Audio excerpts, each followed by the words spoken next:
Hi friends, welcome to CSEB aspirants. ഇന്ന് നമ്മൾ discuss ചെയ്യാൻ പോകുന്ന ഭാഗം റൂൾ 15 ആണ്. Classifications of cooperative societies according to types ആണ്. അപ്പോൾ അതിന് മുമ്പ് അതിൻ്റെ ഒരു പാർട്ട് 1 നമ്മൾ അപ്ലോഡ് ചെയ്തിരുന്നു. അത് കാണാത്ത കൂട്ടുകാർ ആരെങ്കിലും ഉണ്ടെങ്കിൽ നമ്മുടെ ചാനലിൻ്റെ ഡിസ്ക്രിപ്ഷൻ ബോക്സ് നോക്കുക, അതിലുണ്ടാവും. അല്ലെങ്കിൽ പിന്നെ പ്ലേലിസ്റ്റിൽ പോയി ചെക്ക് ചെയ്ത് കാണാം കേട്ടോ. അപ്പോൾ അതിന് തുടർച്ചയായിട്ടാണ് നമ്മൾ ഈ വീഡിയോ ചെയ്യുന്നത്.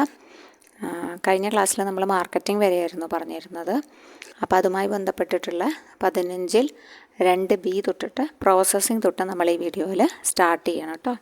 ഓക്കെ, അപ്പോൾ നമുക്ക് ക്ലാസ്സിൽ തുടങ്ങാം. 15(2)B ആണ് പ്രോസസ്സിംഗ് സൊസൈറ്റീസ്. 15(2)B ആണ് പ്രോസസ്സിംഗ് സൊസൈറ്റീസ്. അപ്പോൾ ഈ ഭാഗം ഇത്തിരി ഇമ്പോർട്ടൻ്റ് ആണ്. അപ്പം ചിലപ്പോൾ സ്റ്റാർട്ടിങ് ഉള്ള കുട്ടികളാണെങ്കിൽ മനസ്സിലാക്കാൻ ഇച്ചിരി പാടൊക്കെ ഉണ്ടാവും. അത് നമ്മൾ മനസ്സിലാക്കി പഠിക്കുക.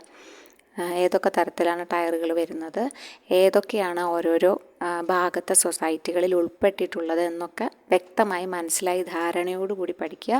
കാരണം അത് ബേസാണ്. ഇനി ഇവിടുന്ന് അങ്ങോട്ട് ഇതെല്ലാം ഓരോരോ എല്ലാം വെച്ച് ടയർ 1 അതെല്ലാം എല്ലാ ഘടകങ്ങളും ഉൾപ്പെടെ ഇനി പഠിക്കേണ്ടി വരും കേട്ടോ. ഓക്കെ, അപ്പോൾ 15-ൽ 2B പറയണത് പ്രോസസ്സിംഗ് സൊസൈറ്റീസിനെ കുറിച്ചാണ്. 15-ൽ 2B എന്താ പറയണത്? പ്രോസസ്സിംഗ് സൊസൈറ്റീസിനെ കുറിച്ചാണ്. അപ്പോൾ എത്ര ടൈപ്പ് പ്രോസസ്സിംഗ് സൊസൈറ്റീസ് ഉണ്ട്? അഗ്രികൾച്ചർ പ്രോസസ്സിംഗ് സൊസൈറ്റീസ് ഉണ്ട്, ഇൻഡസ്ട്രിയൽ പ്രോസസ്സിംഗ് സൊസൈറ്റീസ് ഉണ്ട് കേട്ടോ. പ്രധാനമായിട്ട് പറയുന്നത് 2 തരത്തിലാണ്. അതായത് അഗ്രികൾച്ചറൽ പ്രോസസ്സിംഗ് സൊസൈറ്റീസും ഉണ്ട്, ഇൻഡസ്ട്രിയൽ പ്രോസസ്സിംഗ് സൊസൈറ്റീസും ഉണ്ട്. അപ്പോൾ അഗ്രികൾച്ചറൽ പ്രോസസ്സിംഗ് സൊസൈറ്റീസാണ് ആദ്യം നമ്മൾ നോക്കാൻ പോകുന്നത്. ഈ 2Bയിൽ 15-ൽ 2Bയിൽ പ്രോസസ്സിംഗ് സൊസൈറ്റികളെ കുറിച്ച് പറയുന്നു. അതിൽ ഒന്നാമത്തെ ഭാഗത്തിൽ വരുന്നത് അഗ്രികൾച്ചറൽ പ്രോസസ്സിംഗ് സൊസൈറ്റീസാണ്. അപ്പോൾ അഗ്രികൾച്ചറൽ പ്രോസസ്സിംഗ് സൊസൈറ്റീസിൽ അപ്പെക്സ് ആരാണ്? കേരാഫെഡ് ആണ്. കേരാഫെഡ് അപ്പോൾ ഇതിൽ വരുന്നതാ അഗ്രികൾച്ചറൽ പ്രോസസ്സിംഗ് സൊസൈറ്റീസിൻ്റെ അപ്പെക്സ് ഇൻസ്റ്റിറ്റ്യൂഷനാണ് ആര്? കേരാഫെഡ് എന്ന് പറഞ്ഞാൽ കേരള കേര കർഷക സഹകരണ ഫെഡറേഷനാണ്. നോ പ്രൈമറീസാണ് ഇവിടെയുള്ളത്, ഫൗണ്ടേഷൻ അല്ല കേട്ടോ, ഫെഡറേഷനാണ്. Okay, apex കേരാഫെഡാണ്. അപ്പോൾ അത് ജസ്റ്റ് ഓർത്തിരിക്കുക. കേരള കേര കർഷക സഹകരണ ഫെഡറേഷൻ എന്നാണ് അതിൻ്റെ ഫുൾ ഫോം വരുന്നത് കേട്ടോ.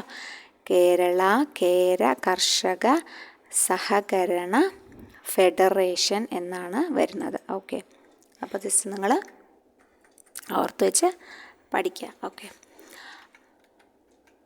ഫെഡറേഷൻ എന്നാണ് വരുന്നത്. Okay, federation. ഇതിന് പ്രൈമറീസ് ഉണ്ടോ?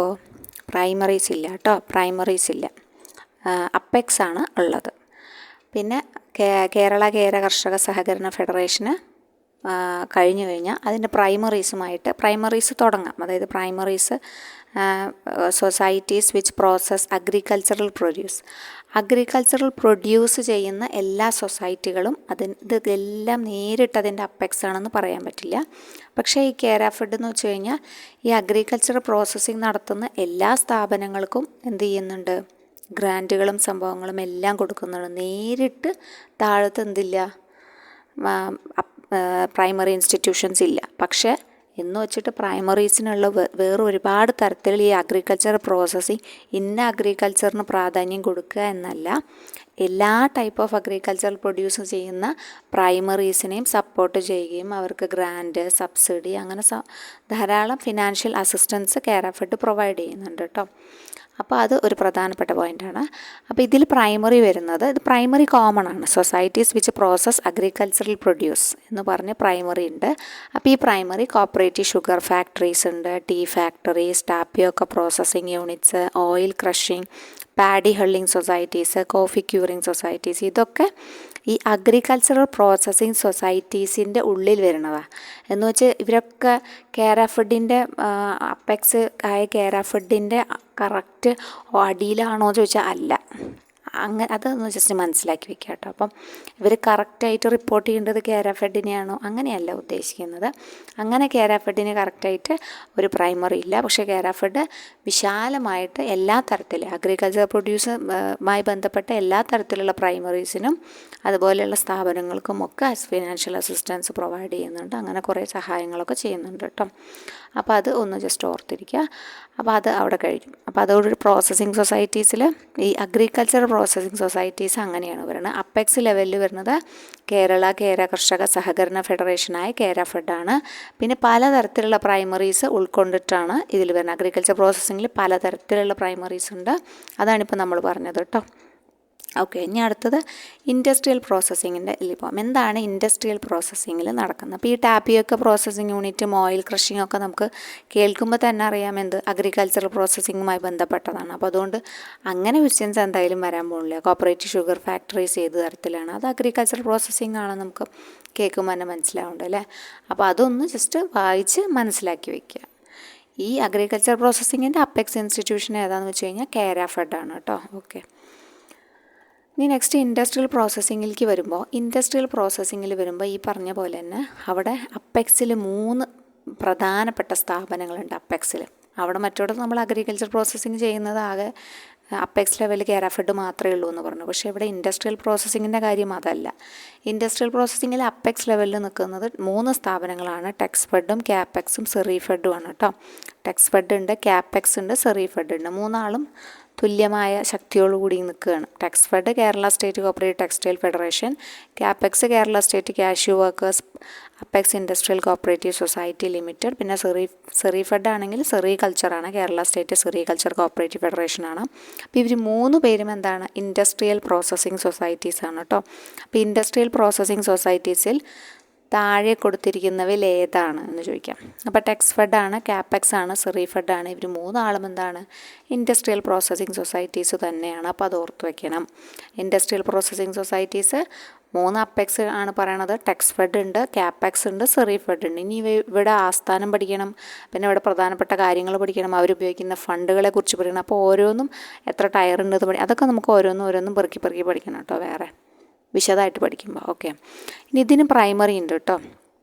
ഇതിലും പ്രൈമറീസായിട്ട് ഉൾപ്പെടുത്തിയിട്ടുള്ളത് cooperative spinning mills, tanners societies, fish curing societies, primary cashew workers industrial unit, അങ്ങനെ ധാരാളം പ്രൈമറീസിന് ഉൾപ്പെടുത്തിയിട്ടുണ്ട്.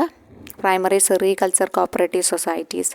അപ്പോൾ ഇവരൊക്കെ ഇവരുടെ അപ്പെക്സ് ഉണ്ടെങ്കിൽ അപ്പെക്സിന് നേരിട്ട് എന്ത് ചെയ്യണം, റിപ്പോർട്ട് ചെയ്യണം, രജിസ്റ്റർ ചെയ്യണം കേട്ടോ. പക്ഷെ ഇതൊക്കെ കുഞ്ഞു സംഭവങ്ങളാണ്, കുഞ്ഞു സൊസൈറ്റികളാണ് ഇവയ്ക്കൊന്നും എന്തില്ല, ഡയറക്റ്റായിട്ടുള്ള അപ്പെക്സ് ഇല്ല കേട്ടോ. ഉള്ളവർ അതിനനുസരിച്ചിട്ട് ആ ഘടനയോടുകൂടി പ്രവർത്തിക്കുന്നു എന്നേ ഉള്ളൂ ഇൻഡസ്ട്രിയൽ പ്രോസസ്സിങ്. അപ്പോൾ ഇൻഡസ്ട്രിയൽ പ്രോസസ്സിങ്ങിൻ്റെ ഘടന വരുമ്പോൾ അപ്പെക്സ് ആയിട്ട് 3 സ്ഥാപനങ്ങളാണുള്ളത്. ടെക്സ്ഫെഡ്, പിന്നെ അതേപോലെ തന്നെ ക്യാപെക്സ്, പിന്നെ സെറിഫെഡ്. ഇപ്പം പ്രൈമറി സെറികൾച്ചർ കോപ്പറേറ്റീവ് സൊസൈറ്റീസ് സെറിഫെഡിലായിരിക്കും അല്ലേ പിന്നെ രജിസ്റ്റർ ചെയ്ത് അവരുടെ സാമ്പത്തിക സഹായം കൊണ്ടായിരിക്കും പ്രവർത്തിക്കുന്നുണ്ടാവുക. അങ്ങനെ അതാത് സംഘടനകളുടെ മുകളിലുള്ള അപ്പെക്സുമായിട്ട് ലിങ്ക് ചെയ്തിട്ടായിരിക്കും പ്രവർത്തിക്കുന്നുണ്ടാവും. ഓക്കെ, പിന്നെ അതർ പ്രോസസ്സിംഗ് സൊസൈറ്റീസ് എന്ന് പറഞ്ഞിട്ടുള്ളൊരു ഹെഡും കൂടിയുണ്ട്. അതിലാണ് ആയുർവേദ കോപ്പറേറ്റീവ് സൊസൈറ്റീസ് വരുന്നത്. ഇത്തിരി വേറിട്ട് നിൽക്കുന്നതാണ്, അപ്പോൾ പ്രത്യേകം ഓർത്തിരിക്കുക. അതർ പ്രോസസ്സിംഗ് സൊസൈറ്റീസിൽ വരുന്നതാണ് Ayurveda cooperative societies. Ayurveda cooperative societies ഏതിൽ വരുന്നു എന്ന് വെച്ചാൽ അത് പ്രോസസ്സിംഗ് സൊസൈറ്റിയാണ്. പ്രോസസ്സിംഗ് സൊസൈറ്റിയിൽ എവിടെ വരുന്നു വെച്ചാൽ അതർ പ്രോസസ്സിങ്ങിലാണ്. അപ്പോൾ ആദ്യം പറഞ്ഞത് അഗ്രികൾച്ചർ പ്രോസസ്സിങ്ങിനെ കുറിച്ചാണ്. അഗ്രികൾച്ചർ പ്രോസസ്സിങ്ങിൽ അപ്പെക്സ് ലെവലിൽ ആര് മാത്രമേ ഉള്ളൂ, നമ്മുടെ കേരഫെഡ് മാത്രമേ ഉള്ളൂ. പിന്നെ താഴെ അഗ്രികൾച്ചറൽ പ്രൊഡ്യൂസുമായി ബന്ധപ്പെട്ട ധാരാളം പ്രൈമറി സ്ഥാപനങ്ങളെക്കുറിച്ച് പറഞ്ഞു. ഓക്കെ, ഇൻഡസ്ട്രിയൽ പ്രോസസ്സിങ്ങിലേക്ക് വരുമ്പോൾ അവിടെ 3 അപ്പെക്സ് ഇൻസ്റ്റിറ്റ്യൂഷനുണ്ട്. ടെക്സ്ഫെഡ് ഉണ്ട്, ക്യാപെക്സ് ഉണ്ട്, സെറിഫെഡ് ഉണ്ട്. പ്രൈമറിയിലേക്ക് വരുമ്പോൾ കുഞ്ഞു കുറേ സംഭവങ്ങൾ, സ്പിന്നിങ് മിൽസ്, അങ്ങനെ കുറേ സംഭവങ്ങൾ, fish curing societies, primary cashew workers industrial cooperative societies, അങ്ങനെ കുറച്ച് കുഞ്ഞു സംഘടനകൾ, കുഞ്ഞു സൊസൈറ്റീസ് വേറെ ഒരുപാടുണ്ട് കേട്ടോ. ഇനി അതർ പ്രോസസ്സിങ്ങിലേക്ക് വരുമ്പോൾ ഏത് മാത്രമേ ഉള്ളൂ, അവിടെ ആയുർവേദ കോപ്പറേറ്റീവ് സൊസൈറ്റീസ് മാത്രമേ ഉള്ളൂ കേട്ടോ. അവിടെ ആയുർവേദ മാത്രമേ ഉള്ളൂ, ആയുർവേദ ഒറ്റയ്ക്ക് നിൽക്കുകയാണ്. Ayurveda cooperative societies other processing സൊസൈറ്റീസിൽ ഉൾപ്പെട്ടതാണ്. അപ്പോൾ ഈ ഒറ്റയ്ക്കുള്ളതിനെ പ്രത്യേകം നമ്മൾ നോട്ട് ചെയ്യുക, ചിലപ്പോൾ ചോദിക്കാൻ സാധ്യതയുണ്ട്. ഓക്കെ, അപ്പോൾ അതോടുകൂടി 2B പ്രോസസ്സിങ് അവിടെ കഴിയണേ. 2A മാർക്കറ്റിംഗ് ആയിരുന്നു നമ്മൾ പറഞ്ഞിരുന്നത്. മാർക്കറ്റിങ്ങിൻ്റെ പിന്നെ ഹെഡിൽ നിൽക്കുന്നത് കേരളത്തിലെ ഘടനയാണ് കേട്ടോ. ഈ പറയണത് മുഴുവൻ ഇന്ത്യയുടെ ഘടനയായിട്ട് എടുക്കരുത്. ഇന്ത്യയുടെ ഘടന വരുമ്പോൾ ഒരു അപ്പെക്സ് ഇൻസ്റ്റിറ്റ്യൂഷൻ കൂടെ മേലെ വരും അല്ലേ. അപ്പോൾ അതുകൊണ്ട് ഇവിടെ പഠിക്കുന്നത് നമ്മൾ കേരളത്തിലെ കാര്യം മാത്രമാണ്. അപ്പോൾ മാർക്കറ്റിംഗ് സൊസൈറ്റീസ് ആയിരുന്നു 2A നമ്മൾ പറഞ്ഞത്. 2B പറഞ്ഞത് പ്രോസസ്സിംഗ് സൊസൈറ്റീസാണ്. ഇനി അടുത്തത് പറയാൻ പോകുന്നത് 2C ആണ് കേട്ടോ. ആഗ്രോ ഇൻഡസ്ട്രിയൽ സൊസൈറ്റീസാണ്. എന്താണ് 2C ആഗ്രോ ഇൻഡസ്ട്രിയൽ സൊസൈറ്റീസ്. അപ്പം അതിനും സ്ട്രക്ചർ നോക്കുമ്പം ഫെഡറൽ സൊസൈറ്റീസ് ആയിട്ടാണ്, അവിടെ അപ്പെക്സ് എന്നുള്ള പേരിലല്ല, ഫെഡറൽ സൊസൈറ്റീസ് ആയിട്ടുള്ള 2 സ്ഥാപനങ്ങളാണ് മുകളിൽ വരുന്നത് കേട്ടോ. അതിനൊരു അപ്പെക്സ് ഇൻസ്റ്റിറ്റ്യൂഷനായിട്ട് കൺസിഡർ ചെയ്യുന്നില്ല. ഫെഡറലും പിന്നെ പ്രൈമറി മാത്രമേ അവിടെ പറയുന്നുള്ളൂ. അപ്പോൾ ഈ ഫെഡറലിൽ 2 ആൾ ഒരേപോലെ പ്രവർത്തനമുള്ള കാഴ്ചവെക്കുന്നവരുണ്ട്, റെയ്ഡ്കോയും റബ്കോയും. അപ്പോൾ സ്ഥിരമായിട്ട് ചോദിക്കാറുണ്ട് റബ്കോ ഏത് തരം സൊസൈറ്റിക്ക് ഉദാഹരണമാണ്? Primary cooperative society, federal cooperative societies, multipurpose societies, അങ്ങനെ പലതരത്തിൽ. അപ്പോൾ എങ്ങനെയാണ്? ഫെഡറൽ കോപ്പറേറ്റീവ് സൊസൈറ്റീസിന് ഉദാഹരണമാണ് റെയ്ഡ്കോയും റബ്കോയും. അപ്പോൾ 2 ഒരേപോലെ പഠിച്ചു വയ്ക്കുക, റെയ്ഡ്കോയും റബ്കോയും. Regional agro industrial development cooperatives of Kerala ലിമിറ്റഡാണ് റെയ്ഡ്കോ. അടുത്ത് കേരള സ്റ്റേറ്റ് റബ്ബർ കോപ്പറേറ്റീവ് ലിമിറ്റഡാണ് റബ്കോ എന്ന് പറഞ്ഞത്. കേരള സ്റ്റേറ്റ് റബ്ബർ കോപ്പറേറ്റീവ് ലിമിറ്റഡാണ് റബ്കോ എന്ന് പറഞ്ഞു കഴിഞ്ഞാൽ കേട്ടോ. അപ്പോൾ അത് ഓർത്തിരിക്കുക. ആഗ്രോ ഇൻഡസ്ട്രിയൽ സൊസൈറ്റീസിന് ഫെഡറൽ സൊസൈറ്റീസും പിന്നെ അതിൻ്റെ താഴെ പ്രൈമറിയാണുള്ളത്. പ്രൈമറി ആഗ്രോ ഇൻഡസ്ട്രിയൽ സൊസൈറ്റീസ് തന്നെയാണ് വർക്ക് ചെയ്യുന്നത്. അപ്പോൾ അതിൽ 2 സ്ഥാപനങ്ങളാണുള്ളത് ഫെഡറലിൽ, ഒന്ന് റെയ്ഡ്കോയും ഒന്ന് റബ്കോയും. അപ്പോൾ അത് 2 ഓർത്തിരിക്കുക, റെയ്ഡ്കോയും റബ്കോയും കേട്ടോ. റെയ്ഡ്കോയും റബ്കോയുമാണ് ആഗ്രോ ഇൻഡസ്ട്രിയൽ സൊസൈറ്റീസിൽ ഫെഡറൽ സ്ട്രക്ചറിൽ ഏറ്റവും ഉയർന്ന് നിൽക്കുന്നത്. ഓക്കെ, ഇനി അടുത്തത് പറയുകയാണെങ്കിൽ കൺസ്യൂമർ സൊസൈറ്റീസാണ് കേട്ടോ. 15-ൽ 3 എന്താണ്? Consumer societies. കൺസ്യൂമർ സൊസൈറ്റീസ് എന്തായിരിക്കും? 2A പറഞ്ഞു മാർക്കറ്റിംഗ്, 2B പറഞ്ഞു പ്രോസസ്സിങ്, 2C എന്ന് പറഞ്ഞു ആഗ്രോ ഇൻഡസ്ട്രിയൽ സൊസൈറ്റീസ്. അത് കഴിഞ്ഞ് പിന്നെ കൺസ്യൂമർ സൊസൈറ്റീസിലേക്ക് വരികയാണ്. 15-ൽ 3 എന്ന സംഭവം. 15-ൽ 3. അപ്പം ഈ റൂള് നമ്മൾ നന്നായി ഓർത്തിരിക്കണം കേട്ടോ. കണ്ടൻറ്റ് മാത്രം മനസ്സിലാക്കിയാൽ പോരാ, റൂളും ആ കറക്റ്റ് ഓർഡറിൽ മനസ്സിലാക്കി വയ്ക്കുക. ഓക്കെ, മാർക്കറ്റിംഗ് കഴിഞ്ഞു, പ്രോസസ്സിങ് കഴിഞ്ഞു, പിന്നെ ആഗ്രോ ഇൻഡസ്ട്രിയൽ കഴിഞ്ഞു, പിന്നെ കൺസ്യൂമറിലേക്ക് വന്നെത്തി നിൽക്കുകയാണ്. കൺസ്യൂമർ സൊസൈറ്റീസിന് 3 ടയർ ആണെന്ന് പറഞ്ഞു. അപ്പെക്സ് കൺസ്യൂമർ ഫെഡ് തന്നെയാണ്. Apex Kerala state cooperative consumer ഫെഡറേഷനാണ് അപ്പെക്സ് ആയിട്ടുള്ളത്. പിന്നെ സെൻട്രലിൽ ഡിസ്ട്രിക്റ്റ് ഹോൾസെയിൽ കൺസ്യൂമർ സ്റ്റോഴ്സ് ഉണ്ട് കേട്ടോ. ഡിസ്ട്രിക്റ്റ് ഹോൾസെയിൽ കൺസ്യൂമർ സ്റ്റോഴ്സ് ഉണ്ട് എവിടെ? സെൻട്രലിൽ. പിന്നെ താഴെ പ്രൈമറി കൺസ്യൂമർ കോപ്പറേറ്റീവ് സ്റ്റോഴ്സാണുള്ളത്. താഴെയുള്ളത് primary consumer cooperative stores. Primary consumer cooperative സ്റ്റോഴ്സാണ് ഉള്ളത് കേട്ടോ. ഓക്കെ, അപ്പോൾ അത് ജസ്റ്റ് ഓർത്ത് വയ്ക്കണം. 15-ൽ 3 കൺസ്യൂമർ സൊസൈറ്റീസാണ്. അപ്പെക്സ് കൺസ്യൂമർ ഫെഡാണ്. സെൻട്രൽ ഡിസ്ട്രിക്ട് ഹോൾസെയിൽ സ്റ്റോർ ഉണ്ട്. പ്രൈമറി കൺസ്യൂമർ കോപ്പറേറ്റീവ് സ്റ്റോഴ്സാണ് അവസാനത്ത് വരുന്നത്. പിന്നെ റൂൾ 15(3) ആണ് കേട്ടോ. കൺസ്യൂമർ 15-ൽ 3 പറയുന്നത്. കൺസ്യൂമർ 15-ൽ 3 പറയുന്നത്. 3 ടയറാണെന്നാണ് പറയുന്നത്. അപ്പെക്സ് ആയിട്ട് കൺസ്യൂമർ ഫെഡിൻ്റെ താഴെ DWCS എന്നറിയപ്പെടുന്ന ഡിസ്ട്രിക്റ്റ് ഹോൾസെയിൽ കൺസ്യൂമർ സ്റ്റോഴ്സ് ഉണ്ട്. പിന്നെ പ്രൈമറി ഉണ്ട്. കൺസ്യൂമർ കോപ്പറേറ്റീവ് സ്റ്റോഴ്സിൽ പ്രൈമറി ഉണ്ട് കേട്ടോ. അപ്പോൾ ജസ്റ്റ് ഒന്ന് ഓർത്ത് വയ്ക്കുക. 15-ൽ 3 കൺസ്യൂമർ സൊസൈറ്റീസാണ്. 3 ടയർ ആണെന്ന് ഓർത്ത് വയ്ക്കുക. അത് കഴിഞ്ഞാൽ പിന്നെ പ്രധാനപ്പെട്ടൊരു ഭാഗമാണ് ഫാമിംഗ് സൊസൈറ്റീസ്. അത് 15-ൽ 4 പറയണത് കേട്ടോ. 15-ൽ 4 ഫാമിംഗ് സൊസൈറ്റീസിനെ കുറിച്ച് പറയുന്നത്. അപ്പോൾ ഫാമിംഗ് സൊസൈറ്റീസ് എന്താണ്? നമ്മുടെ ഹൗസിംഗ് സൊസൈറ്റീസ് പഠിച്ച പോലെ തന്നെ ഫാമിംഗ് സൊസൈറ്റീനെ കുറിച്ച് നമുക്ക് വിശദമായിട്ട് പഠിക്കാം. ഓക്കെ, അപ്പോൾ 15-ൽ 4 ഫാമിംഗ് സൊസൈറ്റീസ് വരുന്നത് കേട്ടോ. 15-ൽ 4 ഫാമിംഗ് സൊസൈറ്റീസ് വരുന്നത്. ഓക്കെ, അപ്പോൾ എത്ര ടൈപ്പ് ഫാമിംഗ് സൊസൈറ്റീസ് ഉണ്ടെന്ന് നോക്കാം. അതായത് ബെറ്റർ ഫാമിംഗ് സൊസൈറ്റീസ്, നമ്മുടെ ക്രോപ്പ് ലോണൊക്കെ പോലെ കൊടുക്കുന്ന സംഭവമില്ലേ, അതാണ് ബെറ്റർ ഫാമിംഗ് സൊസൈറ്റീസ്. പിന്നെ joint farming societies, collective farming societies, അങ്ങനെ പലതരത്തിലാണ് പേരുകൾ അറിയപ്പെടുന്നത്. Collective farming societies, tenant farming societies കേട്ടോ. ടെനൻറ്റ് ഫാമിംഗ് സൊസൈറ്റീസ്, ഇങ്ങനെ 4 തരമാണ് പ്രധാനപ്പെട്ടതായിട്ട് പറയണത്. ഓക്കെ, അപ്പോൾ ഫാമിംഗ് സൊസൈറ്റീസിലെ ഒന്നാമത്തെ കാറ്റഗറി ആയിട്ടുള്ള ബെറ്റർ ഫാമിംഗ് സൊസൈറ്റീസ് എന്താണെന്ന് നോക്കാം. ബെറ്റർ ഫാമിംഗ് സൊസൈറ്റീസ് എന്ന് വെച്ച് കഴിഞ്ഞാൽ such a society purchases materials in bulk and provides improved method of cultivation among the members without pooling their lands and resources. അതായത് better farming സൊസൈറ്റീസിൽ പറയണത് ഇപ്പോൾ കുറച്ച് കർഷകരുടെ കൂട്ടായ്മയാണ്. അവരാണല്ലോ അവരൊക്കെ അംഗമായിട്ടായിരിക്കുമല്ലോ ഒരു കർഷകരുമായി ബന്ധപ്പെട്ട ഒരു സൊസൈറ്റി തുടങ്ങിയത്. ഓക്കെ, അപ്പോൾ ഈ സൊസൈറ്റി എന്താണെന്ന് വെച്ച് കഴിഞ്ഞാൽ സൊസൈറ്റി കൃഷിയൊക്കെ നടത്തുന്ന ആൾക്കാർ തന്നെയാണ്. അപ്പോൾ ഭൂമിയുള്ള ആൾക്കാർ എന്ത് ചെയ്യുന്നു? Without pooling their land resources, എല്ലാവരുടെ ലാൻഡും കൂടി പൂൾ ചെയ്തിട്ടൊന്നുമല്ല. അപ്പോൾ എനിക്ക് എത്ര സ്ഥലമുണ്ടോ അത് ഞാൻ പിന്നെ കൃഷി ചെയ്യാൻ പോകുമ്പോൾ അതിൻ്റെ മെറ്റീരിയൽസ് ബൾക്കായിട്ട് സൊസൈറ്റി എടുക്കും. ബൾക്കായിട്ട് സൊസൈറ്റി എടുത്തിട്ട് നല്ല ടെക്നോളജി വെച്ച് ഇംപ്രൂവ്ഡ് മെത്തേഡ് ഓഫ് കൾട്ടിവേഷൻ വെച്ച് മെമ്പേഴ്സിന് കൊടുക്കുന്നു. Without pooling their land and resources. എനിക്ക് എത്രയാണുള്ളത് അതിൽ ഞാൻ പണിയുന്നു, അതിൻ്റെ ലാഭം എടുക്കുന്നു. അല്ലാതെ ഒക്കെ കൂടി പൂൾ ചെയ്തിട്ടൊന്നുമല്ല. ഇപ്പം നമ്മൾ സാധാരണ കേൾക്കണത് തന്നെയാണ്, സഹകരണ ബാങ്കുകളുണ്ട് അങ്ങനത്തെ രംഗത്ത്. പിന്നെ അല്ലാതെ ചില പഞ്ചായത്തുകൾ ഒരുമിച്ച് ഏറ്റെടുത്തിട്ട് എല്ലാവരുടെയും കൂടി ഭൂമി ഒരുമിച്ച് ഏറ്റെടുത്തിട്ട് ഒരുമിച്ച് കൃഷി ചെയ്ത് വിളവെടുപ്പ് നടത്തുമ്പം അതിൻ്റെ ലാഭം മെമ്പേഴ്സിന് വീതിച്ചു കൊടുക്കും അല്ലേ. അപ്പം അങ്ങനത്തെ സംഭവങ്ങളുണ്ട്. സൊസൈറ്റി അവർക്ക് വിത്തും വളവും അതാത് സമയങ്ങളിൽ ചെയ്യേണ്ട കാര്യങ്ങളും ഒക്കെ കൊടുക്കും. അപ്പം അങ്ങനത്തെ ടൈപ്പൊക്കെ ഉണ്ട്. ഇത് നമ്മൾ പൂൾ ചെയ്യാതെ, അതായത് എനിക്കുള്ള ലാൻഡുമ്പോൾ തന്നെ ഞാൻ എന്ത് ചെയ്യാം, സൊസൈറ്റീനെ സ്വീകരിക്കുന്നു. അവർ മെറ്റീരിയൽസ് ബൾക്കായിട്ട് വാങ്ങിച്ചിട്ട് ഇംപ്രൂവ്ഡ് മെത്തേഡ് ഓഫ് കൾട്ടിവേഷൻ അടക്കം മെമ്പേഴ്സിന് തരുന്നു without pooling their lands and resources. അപ്പോൾ ബെറ്റർ ഫാമിങ്ങിൽ പ്രധാനപ്പെട്ട ഒന്ന് വിത്തൗട്ട് പൂളിങ് ദെയർ ലാൻഡ്സ് ആണ് കേട്ടോ. ലാൻഡ്സ് ആൻഡ് റിസോഴ്സസ് ആണ് ആ ഒരു ഭാഗം. Without pooling their lands and resources എന്ന് പറഞ്ഞ ഭാഗം നമ്മൾ കറക്റ്റായിട്ട് മനസ്സിലാക്കി വെക്കുക. അതാണ് ബെറ്റർ ഫാമിംഗ് എന്ന് പറഞ്ഞു കഴിഞ്ഞാൽ. ഇനി നെക്സ്റ്റ് ജോയിൻറ്റ് ഫാമിംഗ് ആണ്. Joint farming, members of the society pool their lands and resources and carry on cultivation jointly under the auspices of the society. ഇവിടെ ശരിക്കും ലീഡറായി നിൽക്കുന്നത് സൊസൈറ്റി തന്നെയാണ്. മെമ്പേഴ്സ് എല്ലാവരും അവരവരുടെ ലാൻഡ് പൂൾ ചെയ്ത് ഒന്നാക്കിയതിന് ശേഷം ഒരു ഒറ്റ ലക്ഷ്യത്തോടു കൂടി കൾട്ടിവേഷൻ ജോയിൻ്റ്ലിയാണ് ചെയ്യുന്നത്. കൃഷി ചെയ്യുന്നത് ജോയിൻ്റ്ലിയാണ്. പക്ഷെ അവിടെ ലീഡർഷിപ്പായിട്ട് അല്ലെങ്കിൽ ലീഡറായിട്ട് ആരുണ്ട്? സൊസൈറ്റി ഉണ്ട് അല്ലേ. പ്രോഫിറ്റ് ഡിവൈഡ് ചെയ്യുന്നത് എങ്ങനെയാണ്? അവരവരുടെ ഇഷ്ടത്തിനുള്ള ഇഷ്ടക്കാർക്ക് കൂടുതൽ കൊടുക്കുക, ബാക്കിയുള്ളവർക്ക് കുറവ്, അതൊന്നും നടക്കില്ല. പ്രോഫിറ്റ് ഡിവൈഡ് ചെയ്യുന്നത് after meeting the cost of കൾട്ടിവേഷനൊക്കെ കഴിച്ച് ബാക്കി കിട്ടുന്ന ലാഭം അതിൻ്റെ അതർ എന്തെങ്കിലും എക്സ്പെൻസസ് ഉണ്ടെങ്കിൽ അതെല്ലാം എടുത്ത് proportion to the extent of land held by each. അവരവർ കൈവശം വച്ചിരിക്കുന്ന ഭൂമിയുടെ അളവ് എത്രയാണോ അതിനനുസരിച്ചിട്ടാണ് അവർക്ക് എന്ത് കിട്ടുക?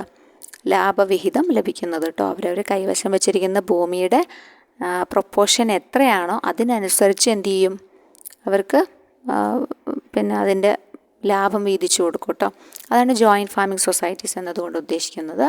പിന്നെ അടുത്തത് കളക്റ്റീവ് ഫാമിംഗ് ആണ്. കളക്റ്റീവ് ഫാമിംഗ് സൊസൈറ്റീസ് എന്ന് പറഞ്ഞാൽ the whole land are owned and held by the society. ഇതുവരെ എന്താ വെച്ചാൽ ഭൂമിയുള്ള കാര്യങ്ങളെക്കുറിച്ചാണ് ഇതുവരെ നമ്മൾ പറഞ്ഞത്. അതായത് ബെറ്റർ ഫാമിങ്ങിലാണെങ്കിലും ഭൂമിയുണ്ട്, ജോയിൻറ്റ് ഫാമിലാണെങ്കിലും ഭൂമിയുണ്ട്. പക്ഷെ അവർ എല്ലാം കൂടി പൂൾ ചെയ്തിട്ടാണ്, കൂട്ടി യോജിപ്പിച്ചിട്ടാണ് ജോയിൻറ്റ് ഫാമിങ്ങിൽ കൃഷി ചെയ്യുന്നതെങ്കിൽ മറ്റിടത്ത് സാധനങ്ങൾ മാത്രം വാങ്ങിക്കുന്നു. അതാണ് ഇവിടെ കൂടുതലും നിന്ന് പോകുന്നത് കേട്ടോ. നമ്മുടെ നാട്ടിലൊക്കെ നിന്ന് പോകുന്നത് അതായത് ബെറ്റർ ഫാമിംഗ് തന്നെയാണ്. കാരണം സച്ച് എ സൊസൈറ്റി മെറ്റീരിയൽസ് ബൾക്കായിട്ട് എടുക്കുന്നു, എന്നിട്ട് പിന്നെ അത് കർഷകർക്ക് കൊടുക്കുന്നു.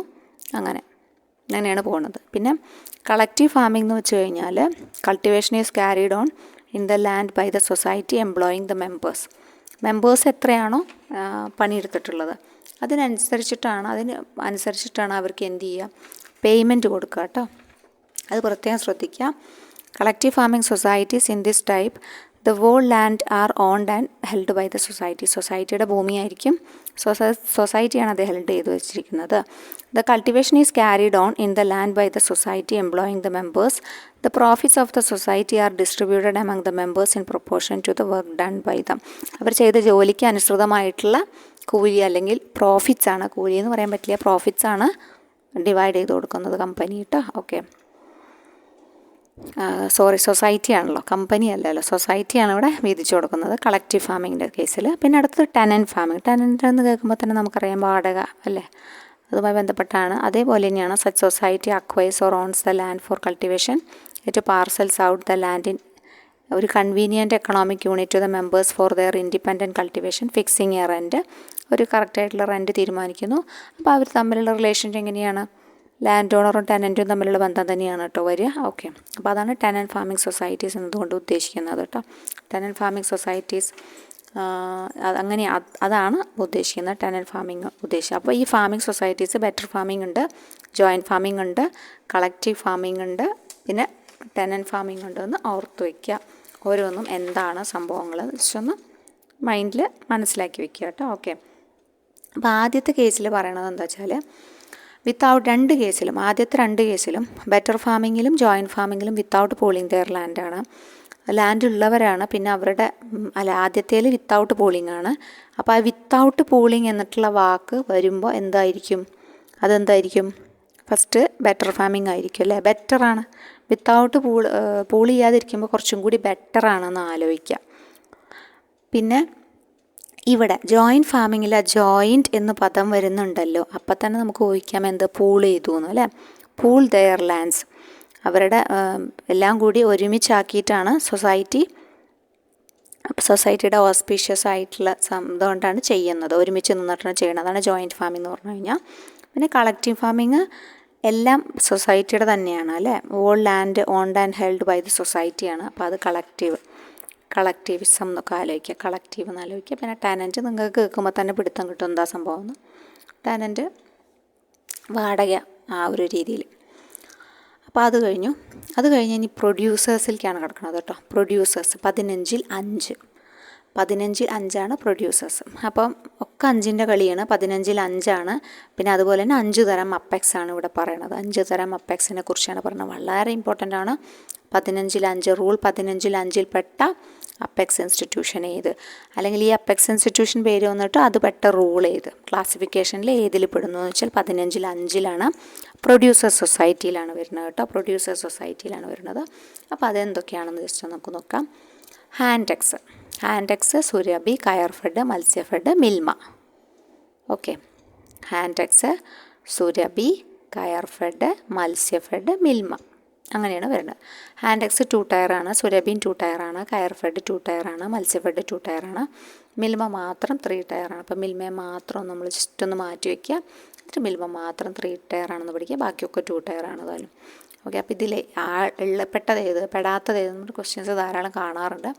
കോഡ് എഴുതിയിട്ടോ എങ്ങനെയെങ്കിലും നമ്മൾ ഈ 5 കറക്റ്റായിട്ട് ഓർത്തിരിക്കണം. ഹാൻഡെക്സ്, സുരഭി, കയർഫെഡ്, മത്സ്യഫെഡ്, മിൽമ അല്ലേ? അപ്പോൾ ഹാൻഡ്, സുരഭി, പിന്നെ കയറ്. സുരഭിയുടെ കയ്യിൽ എന്താ ഉള്ളത്? കയറാണുള്ളത് കേട്ടോ. കയറാണുള്ളത് ഹാൻഡിൽ. സുരഭിയുടെ ഹാൻഡിൽ എന്താ ഉള്ളത്? കയറ്, മത്സ്യം, മിൽമ, പാല്. കയറ്, മത്സ്യം, മിൽമയാണ് കേട്ടോ. മിൽമയുള്ളത്, പാലുണ്ട് കേട്ടോ. അപ്പോൾ അത് 3 ഓർത്തിരിക്കുക. ഹാൻഡ്, സുരഭി, പിന്നെ കയറ്, മത്സ്യം, പാല്. ഹാൻഡ്, സുരഭി, കയറ്, മത്സ്യം, പാൽ. അപ്പോൾ ഈ 15 ഓർത്ത് വയ്ക്കുക.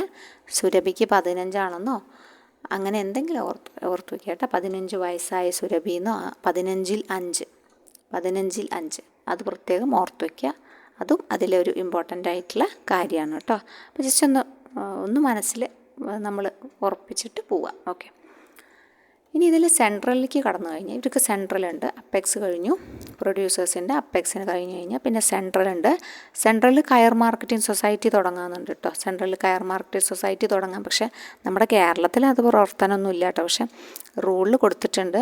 പിന്നെ റീജിയണൽ മിൽക്ക് പ്രൊഡ്യൂസേഴ്സ് യൂണിയൻ, അത് നമുക്ക് അറിയണത് തന്നെയാണ്. RCMPU ഉണ്ട് കേട്ടോ. ഓക്കെ, ഈ സെൻട്രലിലാണ് RCMPUവിൻ്റെ സ്ഥാനം. എവിടെയാണ് വരുന്നത്? അപ്പെക്സിലാണോ വരുന്നത്? അല്ല, സെൻട്രലിലാണ് വരുന്നത് കേട്ടോ. സെൻട്രൽ ടയറിലാണ് RCMPU വരുന്നത്.